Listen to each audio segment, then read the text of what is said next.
কিছু করার তো নেই, সবই কপালের পাক।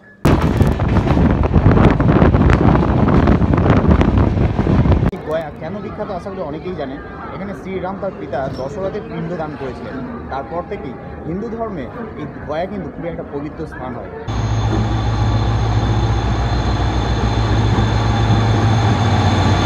অযোধ্যা শুধুই কি অযোধ্যা?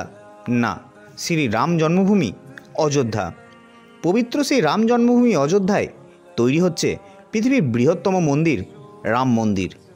শত বছরের অপেক্ষা, শত বিতর্কের পর শেষমেশ সেই অপরূপ মায়াবী সুন্দর রাম মন্দির তৈরির কাজ প্রায় শেষের দিকে। আগামী 22শে জানুয়ারি 2024 সেই রাম মন্দিরে প্রাণ প্রতিষ্ঠা হতে চলেছে শ্রীরামের। মনকে আর ধরে রাখতে পারলাম না। আর ধরে রেখেই বা কী হবে? লক্ষ লক্ষ মানুষ ইতিমধ্যেই রওনা দিয়েছে পবিত্র রাম জন্মভূমি অযোধ্যায় অপরূপ সুন্দর সেই রাম মন্দির দর্শনে। তাহলে আপনাদের এই ছোট্ট বাঙালি ব্লগার সেই বা কেমন করে বাকি থাকে? আমিও রওনা দিলাম অযোধ্যার উদ্দেশ্যে। আজকে হচ্ছে 7ই জানুয়ারি।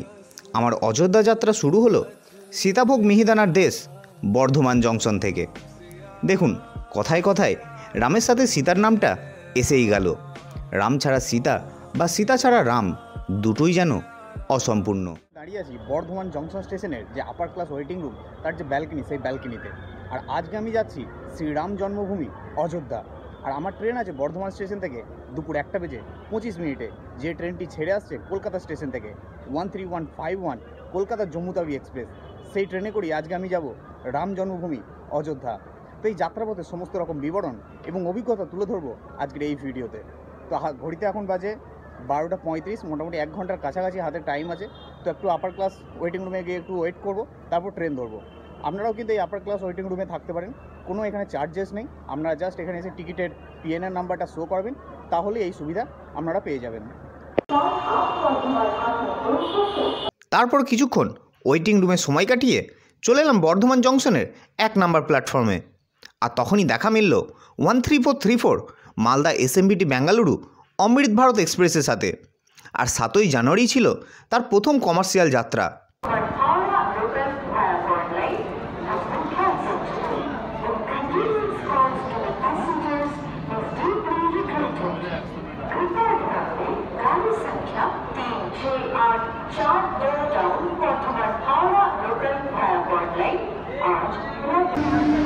তারপরই দেখা মিলল আমাদের ট্রেনের।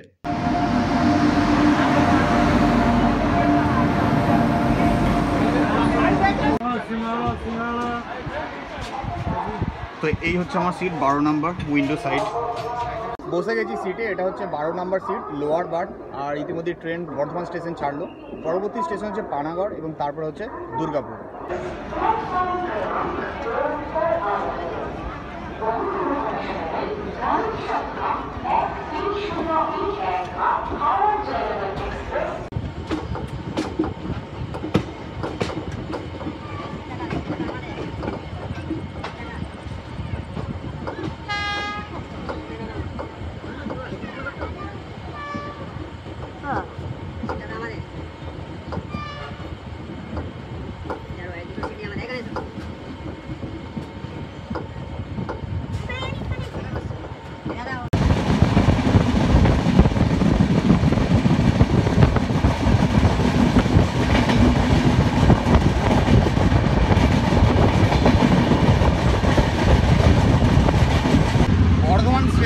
আইআরসিটিসি যে ফুড কোর্ট আছে, ওখান থেকে নিয়েছিলাম একটা চিকেন বিরিয়ানি। এটার দাম নিয়েছিল 70 টাকা।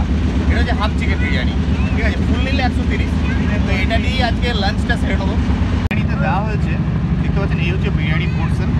আর সঙ্গে দেওয়া হয়েছে একটা বেশ বড় সাইজের আলু, আর এই হচ্ছে চিকেনের একটা পিস। আর সঙ্গে দেওয়া হয়েছে একটা স্যালাড, পেঁয়াজ এবং শসা।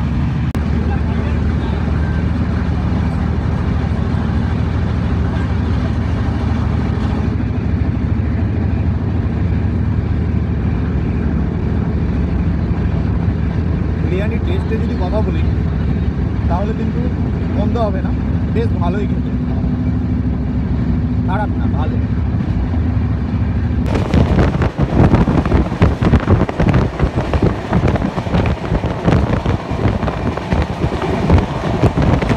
পৌঁছলাম দুর্গাপুর স্টেশনে, আর এখানে এই ট্রেনের টাইম ছিল 2:50। তো ট্রেন কিন্তু একদম রাইট টাইমে আছে। আর এই দুর্গাপুর শহর হচ্ছে আমার কাছে অনেক পরিচিত, অনেক স্মৃতি জড়িয়ে আছে। আমি 2015 সালে এই দুর্গাপুরে কাজের সূত্রে 1 বছর ছিলাম। তো এই দুর্গাপুর শহর আমার কাছে খুবই পরিচিত। দুর্গাপুরের 3 নম্বর প্ল্যাটফর্ম, আর এখানে হল্ট আছে 1 মিনিটের। হর্ন দিয়ে দিয়েছে, ট্রেনে উঠে পড়ি, ট্রেন ছেড়ে দেবে।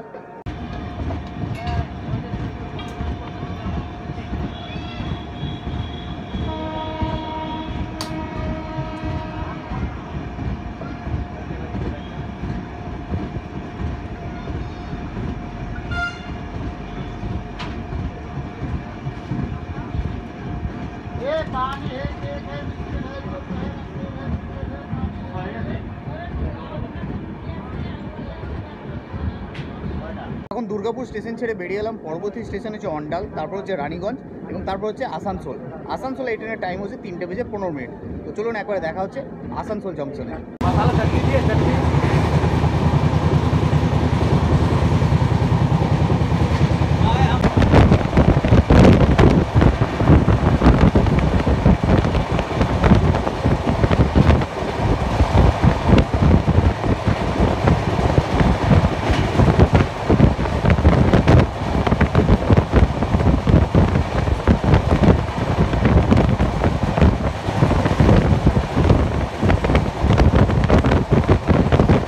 টয়লেট এরিয়া, এখানে আছে একটা মিরর, এদিকে আছে একটা বেসিন, আর বেসিনে জল পড়ছে।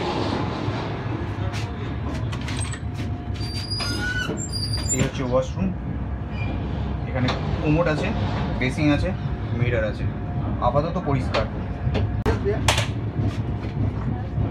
এদিকে আছে ইন্ডিয়ান টয়লেট, এদিকে বেসিন আছে, একটা বড় মিরর আছে, বেসিনে কিন্তু জল পড়ছে।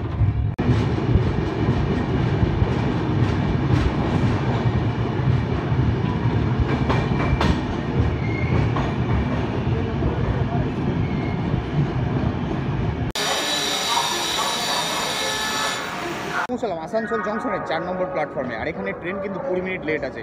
এখানে এই ট্রেনের টাইম ছিল 3:20, আর এখন ঘড়িতে বাজে 3:40। আর আসানসোল কেন বিখ্যাত আশা করি আপনারা সবাই জানেন। আসানসোল রানীগঞ্জ, এখানে প্রচুর পরিমাণে কয়লার খনি আছে, যেখান থেকে প্রচুর পরিমাণে কয়লা পাওয়া যায়, যার জন্য বিখ্যাত।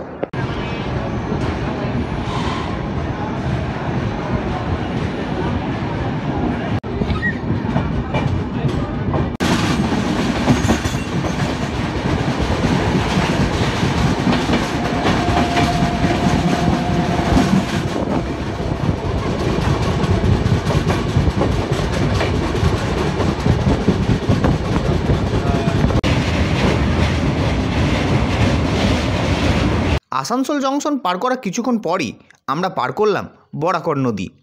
আর এই বরাকর নদী পার করা মানেই হচ্ছে আমরা পশ্চিমবঙ্গ ছেড়ে এবার ঝাড়খণ্ড রাজ্যে প্রবেশ করেছি। এই বরাকর নদী পশ্চিমবঙ্গ এবং ঝাড়খণ্ডকে আলাদা করেছে।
পৌঁছলাম ঝাড়খণ্ড রাজ্যের ধানবাদ জংশন স্টেশনে। এখানে এই ট্রেনের টাইম ছিল 4:50। ট্রেন 20 মিনিট লেট আছে, এখন ঘড়িতে বাজে 5:10। এই হচ্ছে ধানবাদ জংশন, 3 নম্বর প্ল্যাটফর্ম। ট্রেনে হল্ট আছে 5 মিনিটে, তো যেহেতু ট্রেন লেট করেছে তো জলদি ছেড়ে দেবে। চলুন উঠে পড়ি ট্রেনে। আর ঠান্ডাও করছে, জ্যাকেটটা বা পরে নিতে হবে।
এক কাপ চা, একটু কফি চাইছিলাম কিন্তু কফি পেলাম না, তা লাস্ট মুহূর্তে চাই নিলাম 10 টাকা।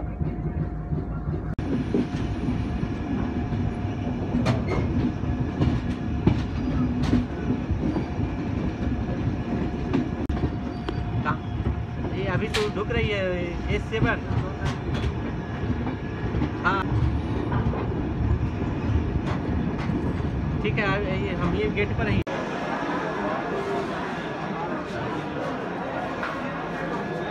রাত্রি 9:10 এসে পৌঁছলাম গয়া জংশনে। আর এখানে আমাদের ট্রেন 10 মিনিট লেট আছে। এখানে টাইম ছিল রাত্রি 9টা, তো এখন বাজে 9:10। মাঝখানে 1 ঘন্টা লেট ছিল, তো ট্রেনে দিয়ে অনেকটাই কভার করে দিয়েছে। গয়া জংশন দেখতে পাচ্ছেন, গয়া জংশনে কত যাত্রীদের ভিড়টা একবার দেখুন, প্রচুর যাত্রী, বেশ ভালোই ভিড়। কিন্তু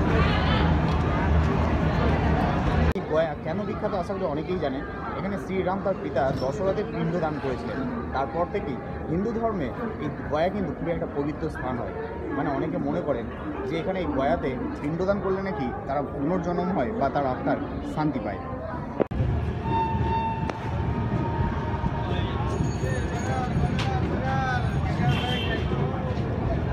গয়া জংশন ছেড়ে বেরিয়ে যাচ্ছি রাত্রিবেলা, আর সেরকম কিছু দেখার নাই, চারিদিকে অন্ধকার। একবারে দেখা হচ্ছে আপনাদের সাথে কালকে সকালে। তো আজকের মতো গুড নাইট।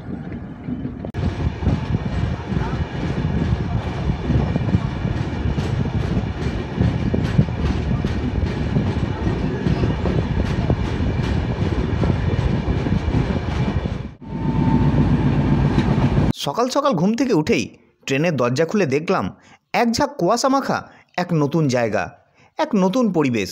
শুরু হলো আরও একটি নতুন সকালের, শুরু হলো আরও একটি নতুন দিনের। কিন্তু এই নতুন সকাল আমার কাছে খুব একটা আনন্দের ছিল না। এক বিশাল বড় সমস্যা নিয়ে অপেক্ষা করছিল আমার জন্য। ট্রেন 13151 কলকাতা জম্মু তাওয়া এক্সপ্রেস সোজা অযোধ্যা ধাম যাওয়ার কথা ছিল, কিন্তু জানা গেল অযোধ্যা ধাম জংশন আন্ডার কনস্ট্রাকশন থাকায় ট্রেন সেদিকে যাবে না। ট্রেনকে বারাণসী জংশন থেকে ডাইভার্ট করে দেওয়া হয়েছে অন্য রুটে। তারপর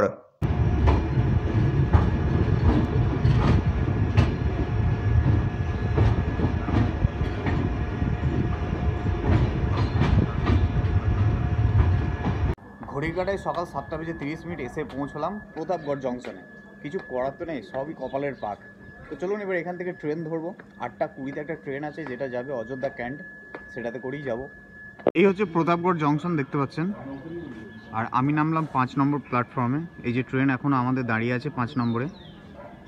তখন আমরা অযোধ্যা পৌঁছে গিয়ে হোটেলে চলে যাওয়ার কথা, আর আমি এখন পড়ে আছি প্রতাপগড়ে। চলুন আর কি করা যাবে, একটা টিকিট কেটে নিই এখান থেকে অযোধ্যার। হচ্ছে প্রতাপগড়ের টিকিট কাউন্টার স্টেশনের বাইরে। নিয়ে নিলাম একটা টিকিট। এখান থেকে অযোধ্যা ক্যান্ট পর্যন্ত ভাড়া পড়লো 50 টাকা। আর এই যে দেখতে পাচ্ছেন প্রতাপগড় জংশন, মা বেলা দেবী ধাম প্রতাপগড় জংশন। চলুন এখন ভিতরে যাই। এটি হলো 04381 প্রয়াগরাজ সঙ্গম অযোধ্যা ক্যান্ট এক্সপ্রেস স্পেশাল। প্রতাপগড়ে এই ট্রেনের টাইম ছিল সকাল 8:20।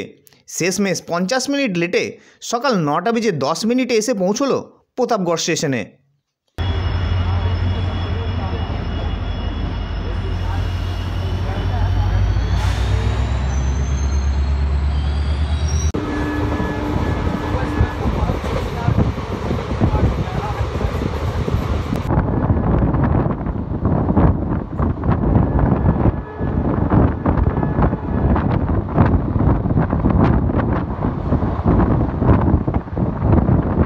তারপর ঘন্টা আড়াই জার্নির পর পৌঁছলাম অযোধ্যা ক্যান্ট স্টেশনে। অযোধ্যা ক্যান্ট স্টেশনে নেমে এরকম একটা ছোট গাড়ি পেলাম, সেই গাড়িতে করে এখন আমরা রওনা দিলাম অযোধ্যা মন্দিরের দিকে।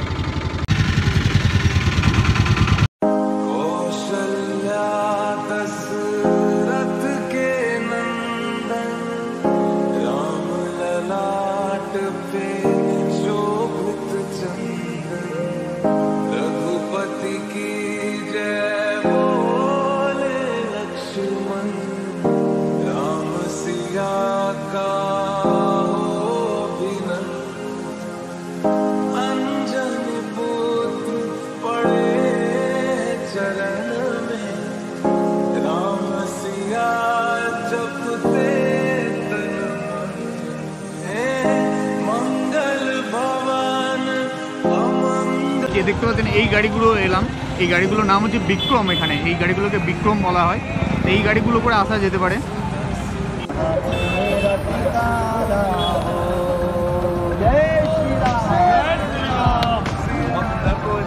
বন্ধুরা ফাইনালি এসে পৌঁছলাম রাম জন্মভূমি অযোধ্যাতে। আর দেখতে পাচ্ছেন এই হচ্ছে রাম জন্মভূমি যাওয়ার পথ। এদিকেই যাওয়া হচ্ছে মন্দির। দেখতে পাচ্ছেন কত মানুষের ভিড়, প্রচুর পুলিশের সিকিউরিটিতে ভর্তি এখানে। আর এই যে দেখতে পাচ্ছেন গেট তৈরি হচ্ছে তোরণ, এদিকেই যাওয়া যায় রাম মন্দির। ঠিক আছে, মন্দির তো দেখাবো, এখন সবে এসেছি, এখন হোটেল নিতে হবে। হোটেল নিয়ে এখানে থেকে মন্দির তো ভালো করে ঘুরে দেখাবোই। তো সবাই একবার বলুন আমার সাথে জয় শ্রীরাম। তো চলুন এখন হোটেলে যাই, তারপরে দেখা হচ্ছে। তো ফাইনালি এসে পৌঁছলাম রুমে। একটা রুম নিয়েছি, মানে এটা হোটেল না, একজনের বাড়ি, তার নিচে তলাটা ভাড়া। তো এখানে ভাড়া পড়লো আমাদের 800 টাকা। দুজন আছি, একটা বন্ধুর সঙ্গে পরিচয় হলো। তো 400 টাকা বেশ ভালোই রুমটা, সব কিছু আছে, গিজার ফিজার আছে, বেশ ভালোই লাগলো, সেই জন্য নিয়ে নিলাম রুমটা। তো ভিডিওটা এখানেই শেষ করছি, আর বড় করছি না। কেমন লাগলো ভিডিওটা কমেন্ট করে অবশ্যই জানাবেন, ভালো লাগলে একটা লাইক করে দেবেন। তো রাম মন্দিরের ভিডিও কিন্তু আরও আসতে চলেছে, সঙ্গে থাকবেন আর দেখতে থাকবেন দ্য বং বিট্টু চ্যানেল।